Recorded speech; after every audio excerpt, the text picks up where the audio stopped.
Hello and welcome to my review channel. Some reviewers like to start with classic and beloved films which garner a great deal of international praise, attention and general interest. I'm the reviewer who isn't going to be doing that. I'm going to be starting very close to the bottom. So to start with our movie review, let's start with Wing Commander. Now for some of you may be thinking of Wing Commander video games which starred Mark Hamill, John Rhys-Davies and Malcolm McDowell.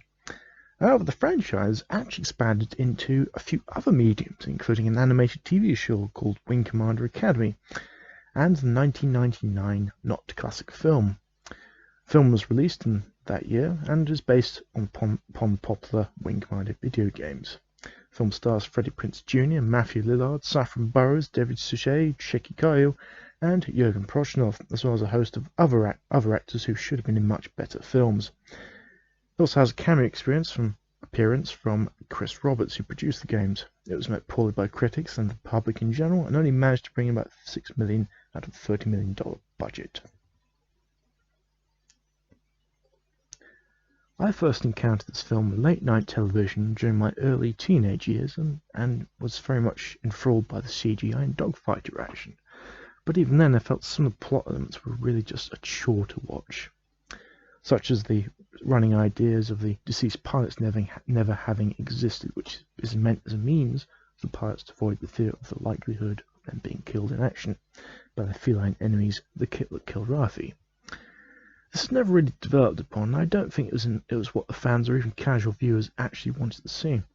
It's also highly inappropriate for what should have been an action film rather than something that tries to be rather personal. And there's that horrible and incredibly forced love story between two of the characters whose names I just cannot even be asked to mention. It starts off with a decent introduction which gives us some idea of the backstory before moving on to the sequence from an asteroid base which is subsequently surprisingly attacked by Kilrathi fighters, very much akin to the film Tora Tora Tora, which recreated the attack on Pearl Harbor, and seems to be one of several Second World War inspired tropes, which we've all seen before. For 1999, CGI is very good, does an excellent job of showing off the action, although it is a bit short in places.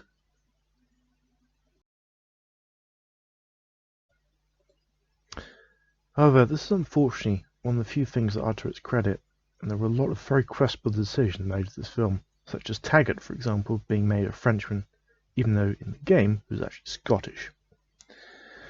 All of the interpersonal relationships between the pilots and the crew of the ship I thought were simply just boring and poorly performed to the point where I'm pretty sure there were some antiques simply left in the film, including this scene with Matthew Lillard and Freddie Prinze Jr.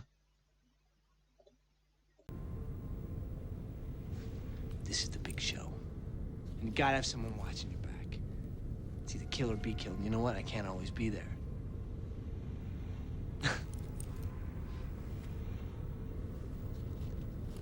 I'm trying to be Mr. Sensitive Guy. It's just, I don't even know why I bother.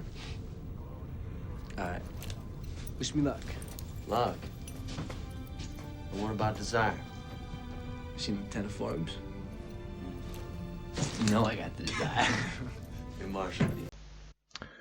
Other things such as the designs of ships shown on screen, with particular regard to the Rapier fighters, which bear very little resemblance to their video game counterparts. They look rather ugly and impractical. It also seemed a bit strange to me as to why in the future, when they have laser weapons, that they would simply mount a great big rotary cannon on the front, which seemed to take up a lot of space, versus the video game's Hellcat, which seems like it was actually made for combat. I think that these redesigns also helped to alienate the fans of the games from the film itself, which needless to say is not something you want to do when building a franchise. Is this film actually worth recommending or even worth watching? Strange enough, yes. I say it's because if you ignore some of the most lamentable aspects of the film, such as the contrived romance and the never existed thing, that's actually quite a fun film to watch. Its CGI holds up fairly well considering its age, and can be quite enjoyable, although some of it is quite uninspiring. It's not a good film, but it's not the worst of its kind in the genre. It's a film that's best served with a modest serving of your favourite alcoholic beverage and a switched off mind.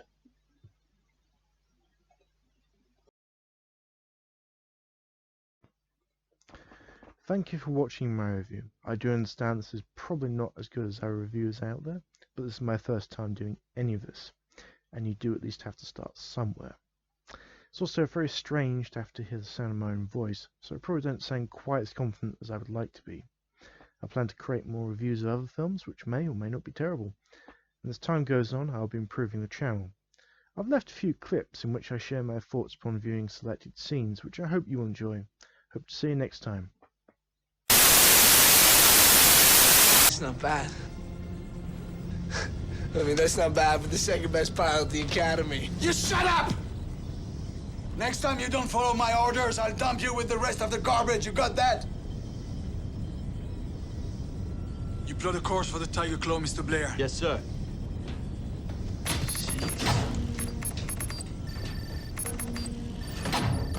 Guy's got a serious attitude problem.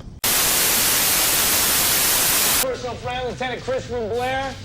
Ladies and gentlemen, take note. This man happens to be the second best pilot on this hunky junk. Just who are you calling the best? Nugget? Well, that's the secret, huh? Shh, what's this? Well, there's two ways to find that out, Mr. Lieutenant Hunter. First way involves you trying.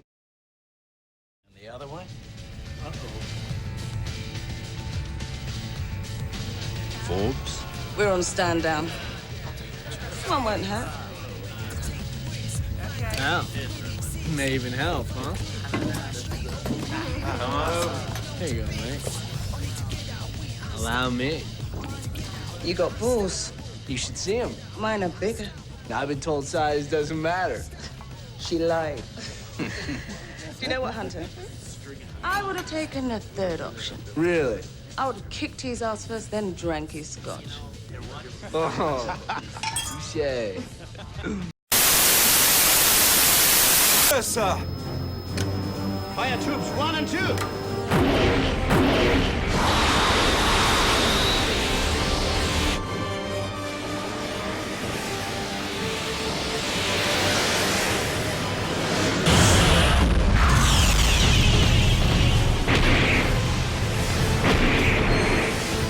Tracking 2 more torpedoes. Hard to port. Take Blair's fighter. Sir, if we don't intercept, the snake here will reach Earth orbit before us. The casualties could be significant. I'm bloody well aware of that, Richard. All ships are to target those jump coordinates.